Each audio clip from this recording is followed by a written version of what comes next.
My name is Emily Carter. My parents canceled coming to my wedding because my sister's rehearsal needed them more. That decision didn't end the wedding. It exposed years of control I hadn't named yet. If something like this happened to you, tell your story in the comments. The last workday before my wedding started like any other Friday in Austin. Emails first, coffee second, then contracts. I signed off on a short-term lease extension for one of our properties, forwarded notes to my assistant, and pulled up my phone to confirm a hair appointment for Sunday. Everything on the calendar looked tight, expensive, and planned months ago. My phone rang while I was still scrolling. It was my mother. "Hi, Mom." "We're not flying in," Linda said. No greeting, no pause. "Your father and I have to stay for Rebecca's rehearsal." The words landed cleanly, like a memo. No build-up, no apology. "Her rehearsal?" I asked. "The one next weekend?" "Yes," she said. "That's when they moved it." A chair scraped behind me as someone walked past my office. I closed the door. "Our flights are already booked," I said, "and the hotel." "I canceled them," Linda replied. "It's handled." Canceled. Past tense. Like returning a library book. "You canceled our tickets?" I asked. "Yes, the airline processed it this morning." Rebecca's voice slid into the call, slightly breathless, like she'd been rushing between errands. You'll understand," she said. "I'm under a lot of pressure right now." No one asked how I was doing. No one mentioned my wedding date. Just pressure floating outward. "When did you decide this?" I asked. There was a brief pause. Not confusion. Calculation. "Talking about timing won't change anything," Linda said. "It is what it is." An email notification popped up on my screen. Airline logo. Subject line. "Your flight has been canceled." I opened it while still on the call. The refund deadline sat in bold, already passed by 20 minutes. "I see the cancellation notice," I said. "It missed the refund window." "Well, that's unfortunate," Linda said, "but these things happen." Rebecca sighed loudly into the phone. "Can we not make this harder?" she said. "It's just a date." "A date," I repeated. "For the wedding," Linda added. "You could move it, just push it back. That would make things easier for everyone." Easier for everyone was doing a lot of work in that sentence. "I'll call you later," I said. "Don't wait too long," Linda replied. "We need to know what you're doing." The call ended. Another email arrived seconds later. "We're sorry for the inconvenience," the airline wrote, followed by a breakdown of non-refundable charges. The system had excellent timing. Across my desk, my laptop calendar still showed Sunday circled in blue, blocks of names and reservations stacked neatly. Venue deposit, catering, guests. My parents' names sat in bold next to arrival time. The mouse hovered. One drag moved the entire day into an empty space below. Meetings resumed outside my door. Phones rang. Someone laughed down the hall. The phone started ringing before I finished my first cup of coffee. One aunt called from Ohio, then a cousin from Arizona, then my mother's sister, who usually only reached out at Christmas. None of them asked what had happened. Each one opened with the same sentence. "You should try to be understanding." Understanding what was never specified. By noon, Rebecca had posted online a photo of her sitting on a couch with paperwork spread out, captioned about wedding stress and how hard it is to plan everything alone. Comments filled in fast. Hearts, support, people telling her she was doing great. My name didn't appear anywhere. It was like the situation had corrected itself without me. At work, I asked my manager to extend my time off by 2 days. He glanced at his screen and nodded, then hesitated. "I heard there's some family stuff going on," he said. "Do you need flexibility?" Family stuff had traveled faster than the formal request. "I'll manage," I said. The rest of the day moved forward with a strange efficiency. Meetings stayed on schedule. Tasks were completed. Conversations kept circling the same question, just worded differently. Was I going to adjust? Was I going to be reasonable? No one asked what I wanted. They asked what I was willing to give up.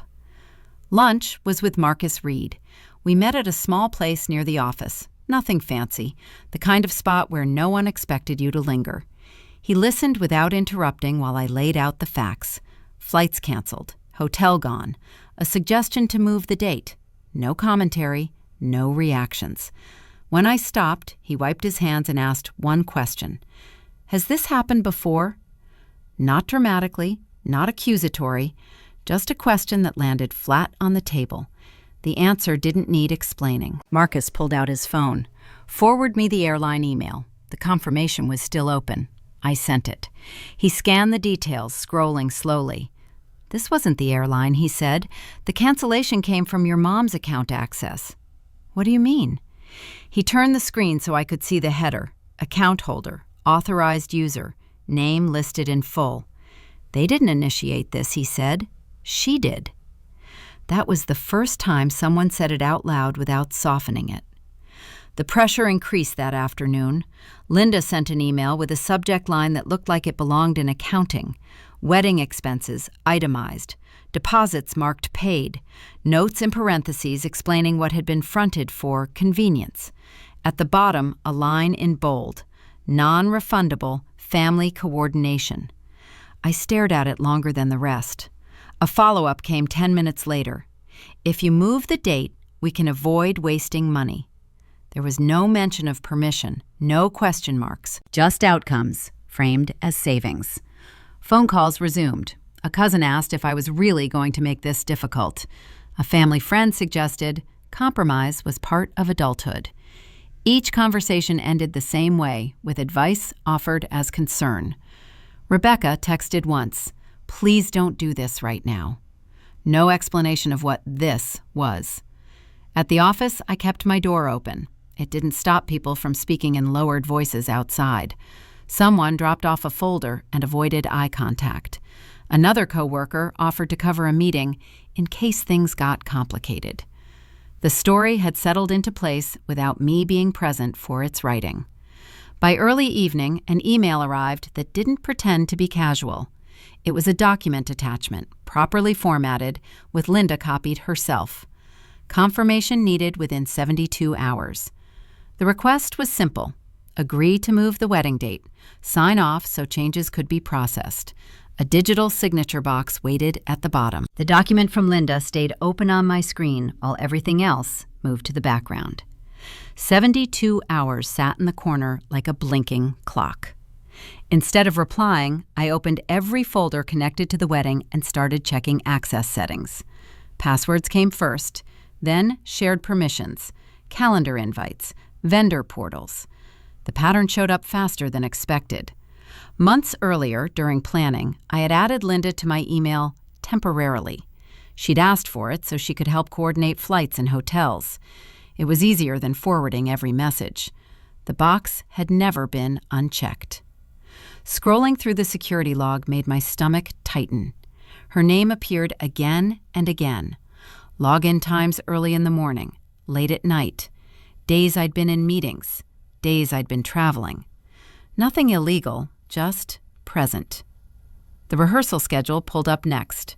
Rebecca's wedding site showed a revision history. The original date sat there unchanged for weeks until a single update appeared. The change came after my flights were booked. That detail stayed on the screen while my phone buzzed. Linda this time. I answered without greeting. "Sweetheart," she said, softer now. "We don't need to turn this into something it isn't."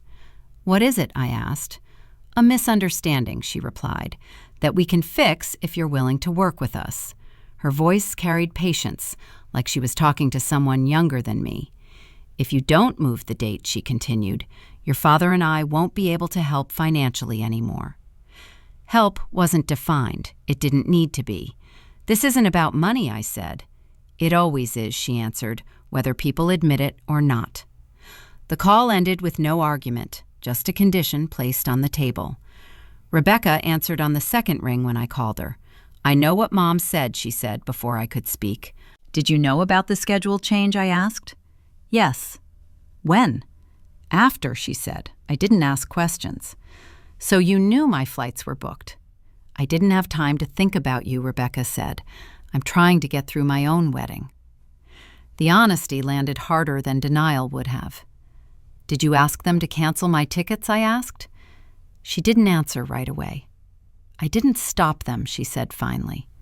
That was all she offered. No apology, no justification, just a boundary drawn where it benefited her. The call dropped before I said anything else.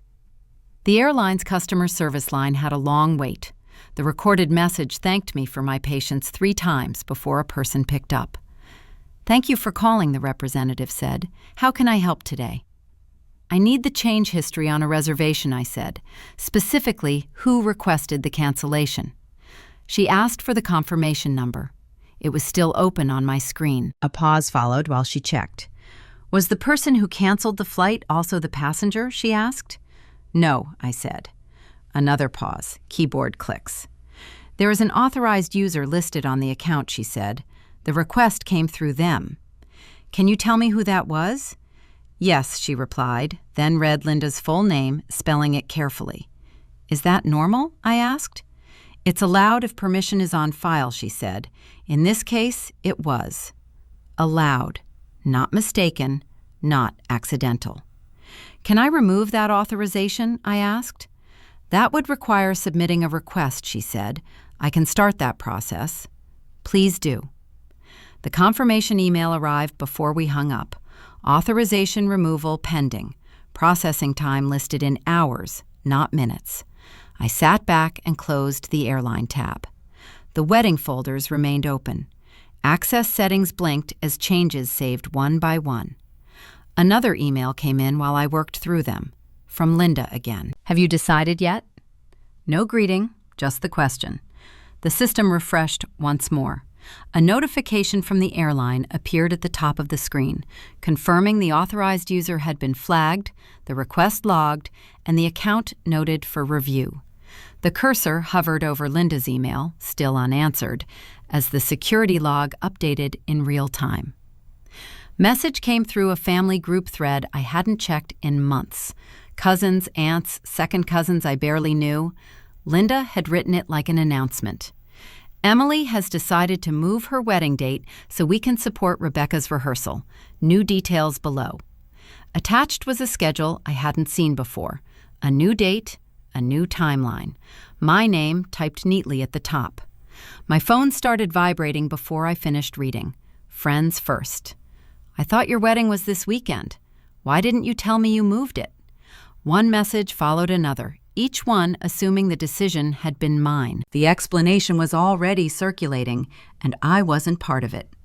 At work, someone stopped by my desk and said, "I hope everything's okay.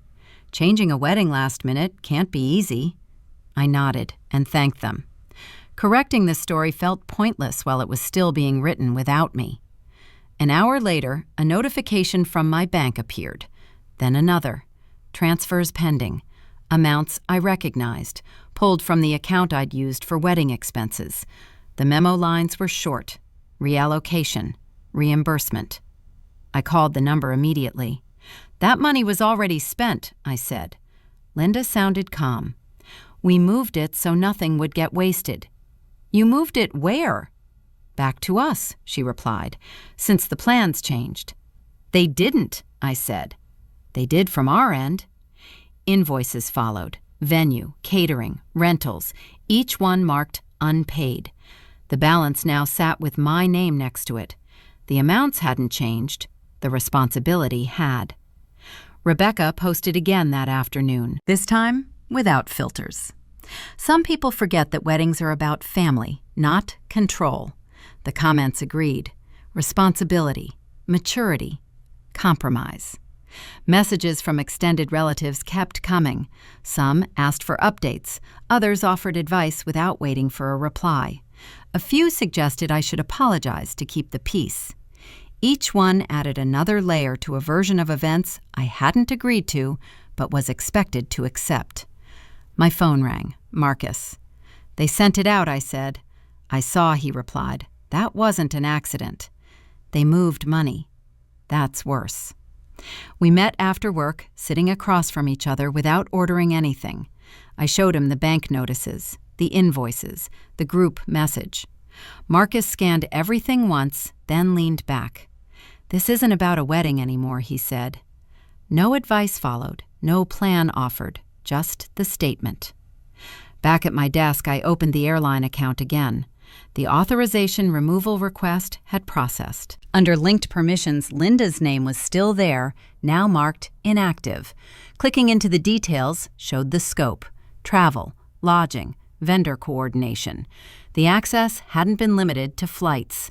Calendar platforms told the same story, vendor portals too. With the right permissions, anyone could shift bookings, cancel services, change payment methods, all without asking. The pattern was clear now. Every convenience I had accepted came with leverage attached. Each "let me help" had left a door unlocked.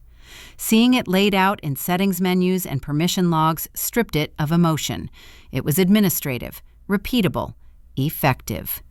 My email refreshed. A message from Linda came through, brief. "We need your confirmation tonight." The document reappeared, unchanged. Signature box waiting. I didn't reply. Instead, settings pages opened one after another. Permissions revoked. Access removed. Passwords reset. Each confirmation message stacked at the corner of the screen, one after the next. Another email arrived as changes saved.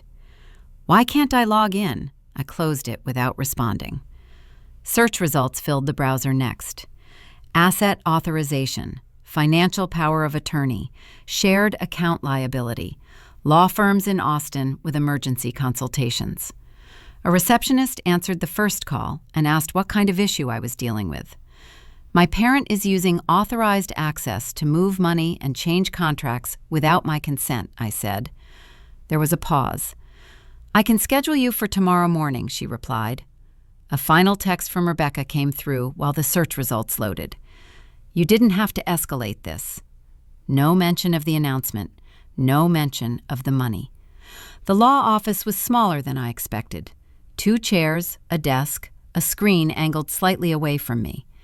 The attorney introduced herself, asked for a timeline, and let me talk without interrupting. Documents sat between us in neat piles. Emails, bank notices, the group message printed out and clipped. She didn't react to the family parts, only circled dates. "When did you grant access?" she asked. I pulled up the email. Months ago. Subject line about logistics. A quick reply sent between meetings. "I thought it would make things easier," I said. She nodded, typed something, and moved on. We went through everything in order, not emotionally, procedurally. When the authority was granted, what it covered, where it was used. Each step looked reasonable by itself. Together, it formed a clean line. At one point, she paused and turned the screen toward me. "This phrase," she said, pointing to a note Linda had written on an invoice. "Do you remember hearing it out loud?" I did. She said she'd handled it, I said. Handled it had always sounded helpful. Seeing it documented made it something else. The attorney asked if Linda had ever managed finances for anyone else in the family. "I don't know," I said. "Marcus did. He called during a break." I stepped into the hallway to take it. "She used the same setup with an uncle years back," he said. "Different situation, same permissions. He didn't fight it." "What happened?" I asked. "She kept control until he passed. Nobody questioned it." That detail changed how everything else lined up. Not the tone, the pattern. Back in the office, I shared what Marcus had said. The attorney didn't look surprised. She added another note. "This isn't about the wedding," she said. "That's just the trigger." She slid a form across the desk. Authorization for representation. Financial scope outlined clearly. Limits spelled out in bold. "If we do this," she said, "it will be formal. Communication will go through us." That tends to upset families. The word upset felt small compared to what was already happening. Phone notifications stacked while we talked. Missed calls from Linda, messages from relatives asking if things were resolved. A text from Rebecca that read, "This is getting out of hand." The attorney waited without commenting. Looking back through the emails one more time, a few things stood out that hadn't before. The way Linda always volunteered to keep receipts, how she insisted on being the point person, the phrasing she used when making decisions sound inevitable. Each moment had been easy to accept. None of them had felt urgent enough to question. The problem hadn't been a lack of warning. It had been trust filling in the gaps. "What are the risks?" I asked. "Family backlash," she said. "Possible financial disputes. And once it starts, you don't get to undo the process." Marcus texted again. "This will burn bridges," he wrote, "just so you know." I knew. The attorney pointed to the signature line. "You don't have to decide today," she said. The clock on the wall showed otherwise. In the corner of my phone screen, the 72-hour deadline kept counting down. Emails continued arriving, each one assuming I would eventually comply. There was a version of this where I tried to explain again. Another call, another message, another attempt to soften the language. That path was familiar. It had always ended the same way, with more access granted in exchange for temporary calm. "This ends it," the attorney said quietly, "one way or another." The pen felt heavier than it should have, not because of doubt, because of what would follow. Linda's name flashed on my phone again, this time with a voicemail preview. "Emily, you're making a mistake," she said. "Families don't handle things this way." I turned the phone face down. The attorney waited. No pressure, no commentary. The form was straightforward. Name, date, scope, signature. Once signed, everything would route through her office. Requests, disputes, access questions. There would be no room for interpretation, no space for someone else to step in and handle it. The pen touched paper. Ink spread cleanly across the line. One signature, no flourish. The attorney gathered the documents and stood. "I'll file this today," she said. "You may get some messages you don't like." That part was already happening. The first notice arrived through the attorney's portal, not my email. Subject line neutral. Filing received. Response required. The language stayed clean, while the meaning did not. Linda had filed first. The claim listed concern for my financial judgment, framed as protection. It cited recent erratic decisions, attached copies of canceled bookings, unpaid invoices, and the revised wedding schedule she had sent out herself. The request was narrow but effective. Temporary restrictions, review pending. A partial freeze on accounts with shared history. The attorney called immediately. "She's positioning herself as the stabilizing party," she said. "This is about money?" "This is about control," she replied. Documents followed, years of them, not just mine. Transactions tied to family trusts, schedule adjustments linked to asset transfers, a pattern stretched backward, neat and consistent. Linda had always been the one helping, the one holding passwords, the one who knew when things needed to move quickly. Rebecca fit perfectly into it. A public reason, a clean story, the compliant daughter whose needs justified intervention. It wasn't favoritism, it was leverage that looked acceptable. The airline cancellation came back into focus. Not emotional, experimental, a test to see if I would object or adapt. The rehearsal conflict followed the same logic. Adjust pressure, watch response, escalate if necessary. The attorney laid out timelines on the screen. She didn't improvise, she said. She applied a system. A call from the bank cut in mid-sentence. Verification questions. A polite explanation that access to certain funds was temporarily limited, pending review. No accusation, just procedure. Another call came from a relative I hadn't spoken to in years. "Your mother is worried about you," she said. "About what?" "Your decision-making," she replied. "She says you're overwhelmed." The expected witness withdrew the same afternoon. An uncle who had agreed to confirm earlier arrangements emailed the attorney instead. He wasn't comfortable getting involved. He trusted Linda's judgment, always had. That door closed quietly. Rebecca didn't call. She posted again. A longer message this time about responsibility and family leadership. Comments praised her maturity. Someone wrote that she was lucky to have parents who stepped in. The attorney summarized the position without softening it. "You've lost short-term leverage," she said. "You can't access everything you need. They've moved faster." "What's left?" She paused. "One option," she said, "and it's public." The words settled in the space between us. Public meant hearings, records, timelines read aloud, decisions reviewed by people who had no interest in family narratives. It meant removing privacy as a shield. Messages continued arriving. Linda's tone had shifted again, firm but disappointed. "You're forcing this," one voicemail said. "This could have stayed private." Rebecca sent one line, "You're making Mom look bad." The attorney forwarded another filing notice, additional documentation attached. Linda had included past examples, each framed as assistance, each one reinforcing her role. The pattern was undeniable now. It had never been about which daughter needed support. It was about who held the authority to decide. The attorney leaned forward. "If we proceed," she said, "everything comes out. Not just this, all of it."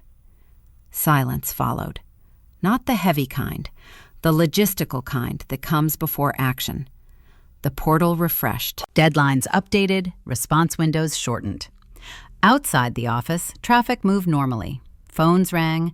People handled their own business without knowing mine had turned into a case study. The attorney gathered the files.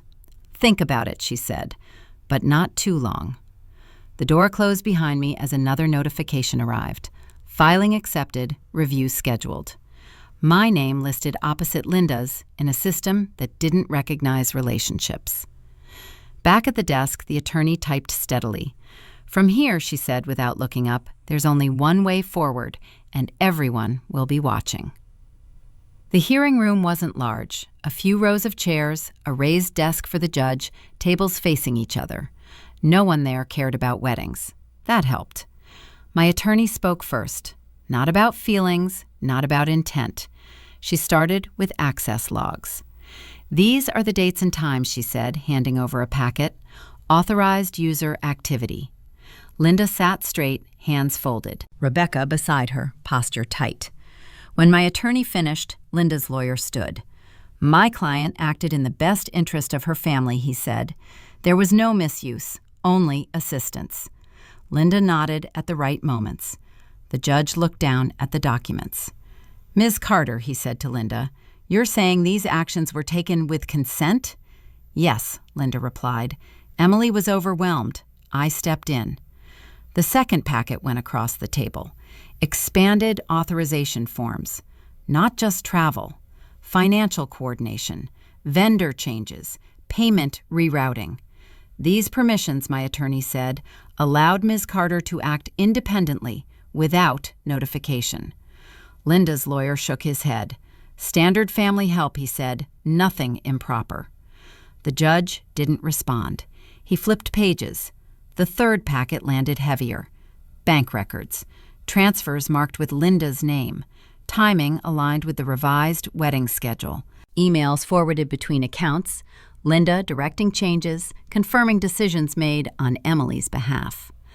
Linda spoke again, quicker this time. "That money was being protected," she said. "I was avoiding losses." "Losses for whom?" the judge asked. "For the family," she replied. He leaned back slightly. "Do you hold any professional license related to financial management?" he asked. The question hung longer than the answer. "No," Linda said. Rebecca shifted in her chair. "So," the judge continued, "you were managing assets, authorizing transfers, and making contractual decisions without licensure under the claim of family obligation?" Linda's lawyer started to speak. The judge raised a hand. "I'm still reading," he said. Silence followed while pages turned. The room felt procedural, not dramatic. That was the point. Rebecca's face had changed. Not anger, recognition.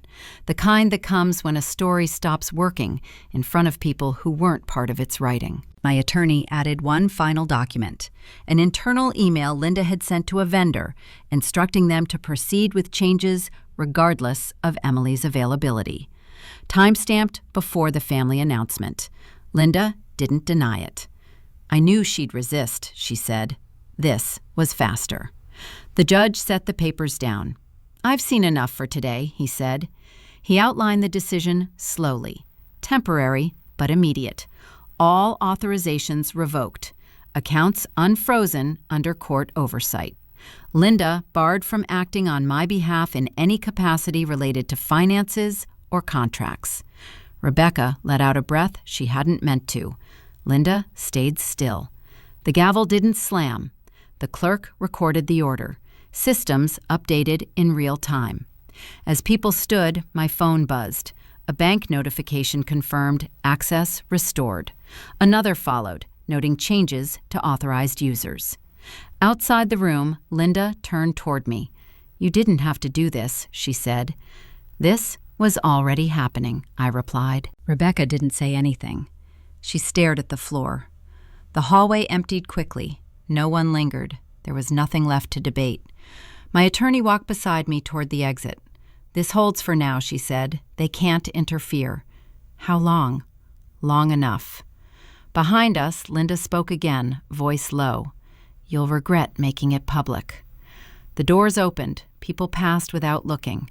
My phone vibrated once more. An automated message from the vendor portal confirmed updated permissions, listing my name as the sole decision-maker. A line of text at the bottom read, "Changes applied successfully." The fallout didn't arrive all at once. It spread in pieces, through channels I wasn't part of anymore. Family group threads went quiet, then splintered. Invitations stopped coming. A cousin sent a careful message asking if things were resolved, then never followed up after my attorney replied instead of me. Linda lost access fast.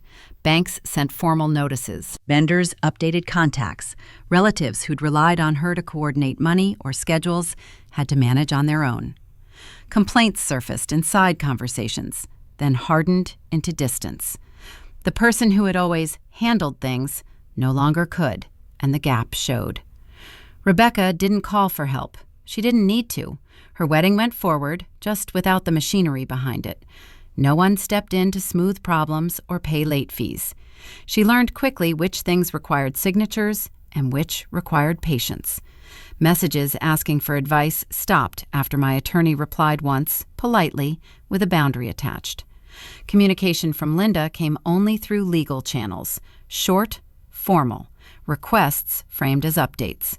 My response stayed the same each time. No personal contact at this time. It wasn't punishment, it was structure. When asked directly by the attorney whether I wanted to include a reconciliation clause, the answer was simple: no. Forgiveness wasn't part of the paperwork. If it existed, it would be for me, not as an invitation back to how things were. Plans for the wedding changed quietly. The venue in Austin released the date. Vendors refunded what they could. A different calendar filled in its place. Flights booked under one name only. Contracts signed without shared access. Guest lists trimmed to people who didn't ask for explanations. The villa in Tuscany had always been an option. Now it became the plan. Friends and colleagues came, people who knew how to show up without managing. No one asked where my parents were. No one needed a story. Photos circulated afterward. Nothing dramatic, a ceremony, a meal, faces relaxed. Someone tagged the location. Someone else shared it. The images traveled further than expected. Linda saw them through someone else's screen. On the morning of the wedding, a notification appeared on my phone while getting ready. Automated, cheerful. "Congratulations on your milestone," the bank message read. "We're glad to support you." It arrived with a balance update confirming everything was in order. I laughed once, then locked the screen. Back home, the last task took less time than expected. The key to the family house still sat on my ring, unused for months. It hadn't opened anything in a while. At the attorney's office, a padded envelope waited on the desk. I placed the key inside without ceremony. "Anything else?" she asked. "That's it," I said. She sealed the envelope and added it to the file. Walking out, the building doors closed behind me the same way they always had. No echo, no finality, just another exit. The phone buzzed once more. A calendar reminder I hadn't deleted yet. Old address, old expectation. I cleared it and kept going, the envelope already out of sight, the file marked closed, the rest of the day moving forward, without asking who else should be involved.